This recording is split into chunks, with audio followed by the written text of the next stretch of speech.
Flood relief centres receive 10 million ringgit to maintain and upgrade facilities.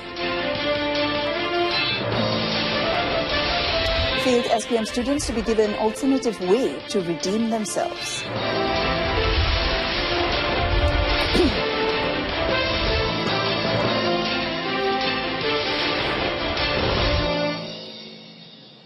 Hello and good evening. I'm Mona Priya. Welcome to News on 2. The government has channeled 10 million ringgit to the National Disaster Management Agency, or NADMA, for immediate maintenance of facilities at flood relief centres. Deputy Minister in the Prime Minister's Department, Dr. Ashraf Wajdi Dusuki, said a total of 5,433 relief centres, which can accommodate up to 2 million flood victims nationwide, have been registered by the Social Welfare Department. Kerajaan juga mengambil langkah proaktif dengan memberi tumpuan kepada pembinaan keupayaan kepada 3 golongan sasaran dalam menghadapi bencana banjir, iaitu agensi kerajaan, masyarakat yang terdedah kepada bencana dan badan-badan bukan kerajaan NGO serta pihak-pihak swasta yang membantu. Dalam membina keupayaan agensi atau Jabatan Pengurusan Bencana, kerajaan sentiasa meningkatkan kepakaran dan koordinasi tempatan agar setanding dengan negara-negara lain. Speaking in Parliament today, Dr. Ashraf said a NADMA emergency support team has been checking facilities at relief centres nationwide for the past 2 weeks. He added that aside from disaster management, the government is also focusing disaster risk management, which is a holistic approach to minimise damages at an optimum level. On a related matter, NADMA teams are on the ground in the flooded and flood-prone areas in the east coast of Peninsular Malaysia to coordinate evacuation and aid measures. Deputy Prime Minister Datuk Seri Dr. Ahmad Zahid Hamidi said the move was made soon after the early warning issued by the Meteorological Department on the possibility of floods. Datuk Seri Dr. Ahmad Zahid said NADMA teams were deployed to these areas and they coordinated with all the relevant agencies in getting ready the appropriate aid. He also disclosed that Minister in the Prime Minister's Department, Datuk Seri Dr. Shahidan Kasim, is now at the flood risk areas to monitor the flood relief operations and facilitate the evacuation operations. As at 1 p.m. today, 3,632 people in Kelantan and Terengganu had been evacuated to 80 relief centres as the floods in the 2 states worsened from this morning due to continuous heavy rain. The downpour has also caused several rivers to breach the danger level. Now, Terengganu floods have claimed the life of a boy who drowned while swimming at Sungai Kampung Tok Hakim, Bukit Payung, Terengganu. Strong currents, a result of non-stop heavy rain since last Thursday, is the main cause of the incident. Mohammad Ashraf Mohammad Zamri, aged 12, was bathing at the river with 2 other friends when he drowned. One of the friends was rescued. However, 1 more is still missing. The search and rescue mission remains ongoing. According to Senior Assistant Superintendent of Terengganu Firefighters, Roziza Abin Hajar, 11 rescuers arrived at the scene at about 10:22 a.m. today. The rescue team was assisted by 2 water tenders, a Hilux and a boat. Following the incident, parents and guardians are advised to closely monitor their children and forbid them from playing or bathing in the rivers or flood-hit areas. For students who failed academically, especially in the SPM examinations, they will have an alternative way to redeem themselves, as a short-term certificate program is being offered to such students at the Human Resources Department. Following this, Education Minister Datuk Seri Madzhir Khalid wants schools to play a crucial role in helping failed students to get in touch with the department. Sekolah mesti memberi menyampaikan maklumat kepada pihak Jabatan Tenaga Rakyat untuk melihat berapa ramai yang, dan kemudian diberi tawaran sama ada mereka mahu atau tidak. Dan ini khususnya bagi pelajar-pelajar yang berada di kawasan-kawasan luar bandar dan juga kawasan-kawasan pinggir bandar. Datuk Seri Madzhir said this when responding to a supplementary question from Lembah Pantai MP Nurul Izzah Anwar at Parliament. Additionally, the Education Minister said that students should be given the opportunity to select the certificate courses offered at JTM. Women have been urged to be more proactive and self-empower themselves in order to be more relevant in the male-dominated political scene to ensure they continue to be relevant and to be able to contribute to the development of the country. Communications and Multimedia Minister Datuk Sri Dr. Salih Said Keruak says women must have the courage to be in the front line and showcase their talents and capabilities if they want to be on par with the rest of the country's leadership. The Global Gender Gap Report 2017, released on November 2nd this year, showed that Malaysia lags far behind developed countries such as the United States of America, Australia and Luxembourg when it comes to political empowerment by women. Dari 71 adun Sarawak, hanya ada 7 orang wanita saja. Dan daripada 222 ahli parlimen di Malaysia, hanya ada 24 ahli parlimen wanita saja, yaitu 10.8%. Karena saya ingin melihat agar wanita Malaysia maju ke hadapan, bukan saja menguasai 3 aspek tadi, tetapi juga dalam soal politik. Is the key, karena kuasa politik itu penting untuk menentukan masa depan wanita di Malaysia. Datuk Sri Dr. Salih, however, noted that the lack of women's participation in political empowerment in the country does not necessarily mean that the government practices discrimination against the gender. Datuk Sri Dr. Salih said this at the launch of Women Power Talk, Advancing Youth Through Media at the Putra World Trade Center, PWTC, and the Wanita UMNO's Professional Women Portal. Also present were Wanita UMNO Chief Tan Sri Sharizat Abdul Jalil and women leaders from the political, uniformed government and corporate organizations. Meanwhile, Women, Family and Community Development Minister Datuk Sri Rohani Abdul Karim says more awareness among the public had resulted in a drop of domestic abuse cases in the country. As of June this year, 2,839 cases of domestic abuse were reported compared to 5,796 last year. Datuk Sri Rohani, however, admitted that there are still cases that went unreported as many of the victims had chosen not to go to the authorities. Kita tak mau we rest on our laurel. Oh, kita dah selesa. No. Saya paling takut there are some more cases that are not reported. Tetapi apa yang kami perjuangkan is trying to reach out to the silent yang suffer in silence. For the record, Selangor recorded the most domestic abuse cases, followed by Kelantan and Johor. A 5-day remand extension order has been issued against the 2 farmers linked to the embezzlement of federal government paddy fertilizer scheme in Malacca, totaling 2.54 million ringgit. The remand order, which starts today, was issued by the Assistant Registrar of the Aikro Magistrates Court, Muhammad Anwar Ostadi.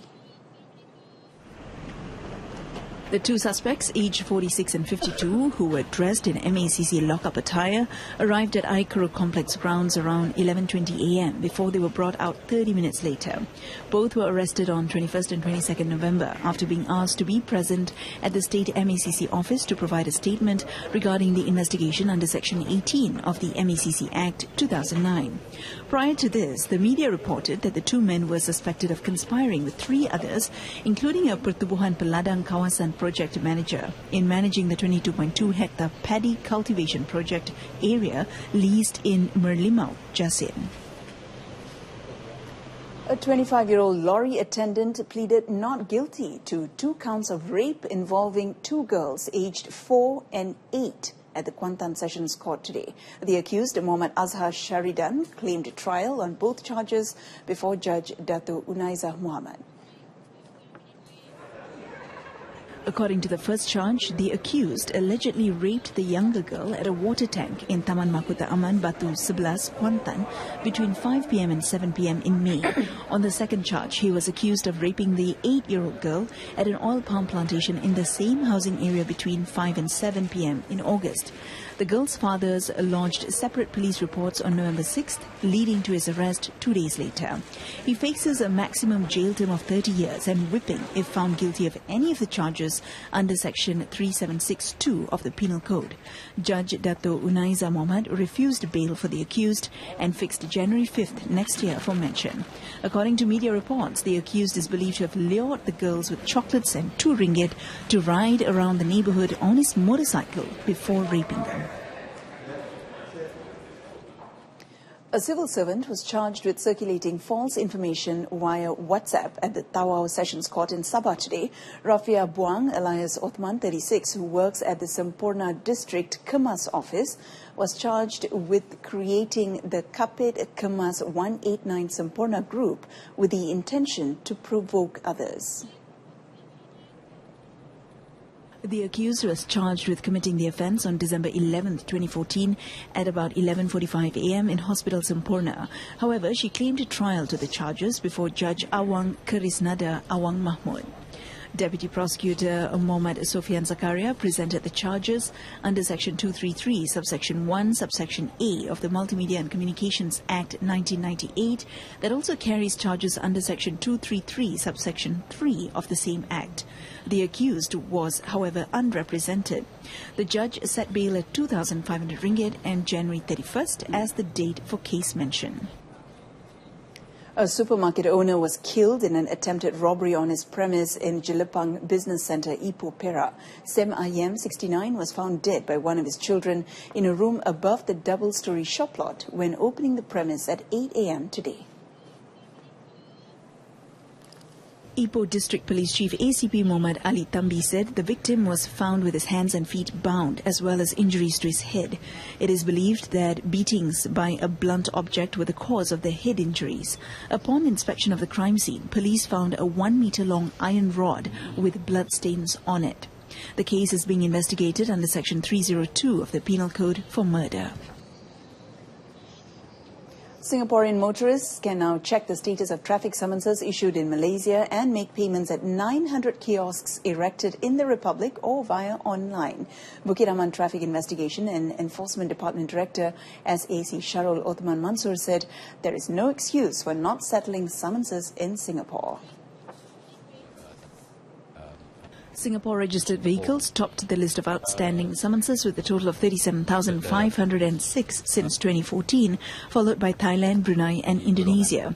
According to SAC Sharul, it's not necessary for PDRM to set up a counter at the Malaysian High Commission in the Republic or other neighbouring countries. He added Singaporean motorists could also pay their summonses at several locations in Johor, such as the Johor Premium Outlet and the Gelang Patah Rest and Service Area. Through the Opsaman Tertunggak Warga Negara Asing operation conducted since 2014, a total of 61,057 remained outstanding from the 81,708 summonses issued to foreigners for various offences. Now, the average rate of road accident fatalities in the state of Perlis is among the highest, exceeding the national average. The measurement was made based on the total population versus the mortality rate of road accidents, which equals to 10 deaths for every 100,000 people. According to Deputy Director General of the Road Safety Department, JKJR, Dato Roslan Yusof, the measurement standard adopted is within the context of achieving a developed nation status and the total population of Perlis, which is currently about 250,000 people. Daripada 100,000 orang, 28 orang mati di Perlis. Di nasional, daripada 100,000 orang dalam 22, 23. Jadi saya haraplah rakyat Perlis dapat, saya pun di kerajaan nak membantu kerajaan negeri Perlis supaya kita dapat mengurangkan lagi supaya lebih rendah daripada statistik nasional. Last year, Perlis recorded 70 road accident fatalities. Datuk Roslan spoke to reporters after the state-level 2017 World Day of Remembrance for Road Traffic Victims program held in Chuping, Perlis. Coming up, only 18.3% of Malaysians use the internet to generate income. Stay with us.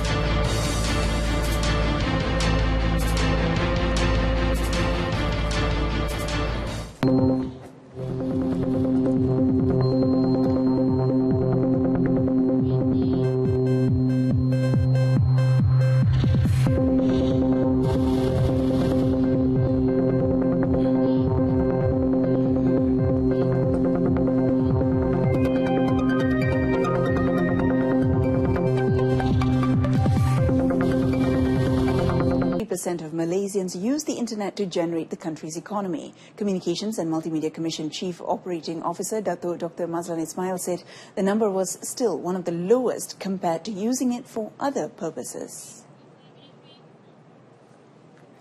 Based on the Internet Users Survey 2017, online users in Malaysia have surpassed the global average of 76.9% or 24.5 million Internet users. Although the figure shows a high inclination to Internet usage, it does not mean that it's being used actively in generating socio-economic value in the digital economy.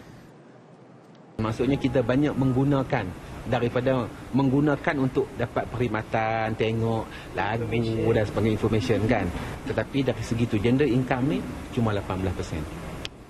Datuk Dr. Mazlan had earlier launched the Network Media Collaboration Program in Cyberjaya. He added that there are some areas in the countryside in particular which do not have a comprehensive internet coverage, such as 4G. Datuk Dr. Mazlan said there are about 800 One Malaysia internet centres nationwide, including in rural areas. He also said these centres will need to be well utilised to generate the country's economy, especially the digital economy.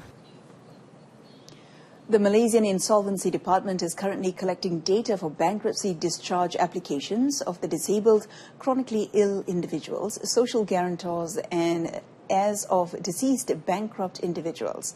Under the amendment to Section 33A of the Insolvency Act 1967, Act 360, last October, individuals who have verified their status will be prioritised for bankruptcy discharge. Insolvensi Malaysia akan melaksanakan cadangan ini dalam masa yang terdekat dengan menjalin usaha sama dengan bank-bank komersial dalam membantu mereka untuk menghadapi masalah keberhutangan yang serius. Minister in the Prime Minister's Department, Datuk Sri Azalina Othman, who was responding to a question by Member of Parliament for Kota Melaka, Sim Tong Him, added that until August 2017, 296,712 bankruptcy cases were recorded nationwide.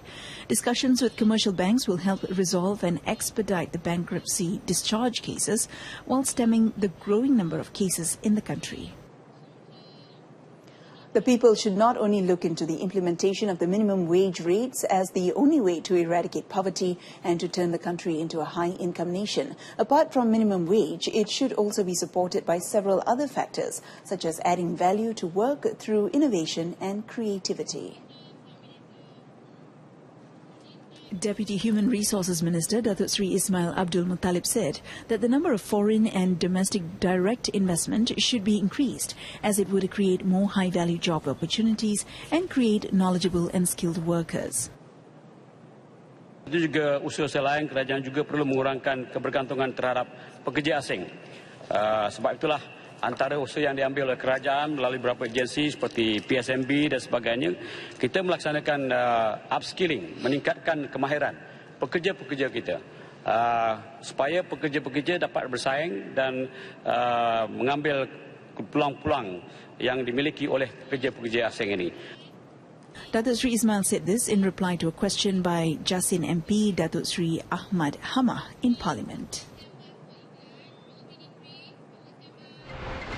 At least 11 killed in suicide bombing in Baghdad's popular shopping district. That and more coming up in our foreign this evening's News on 2. In our top story today, flood relief centres received 10 million ringgit to maintain and upgrade facilities.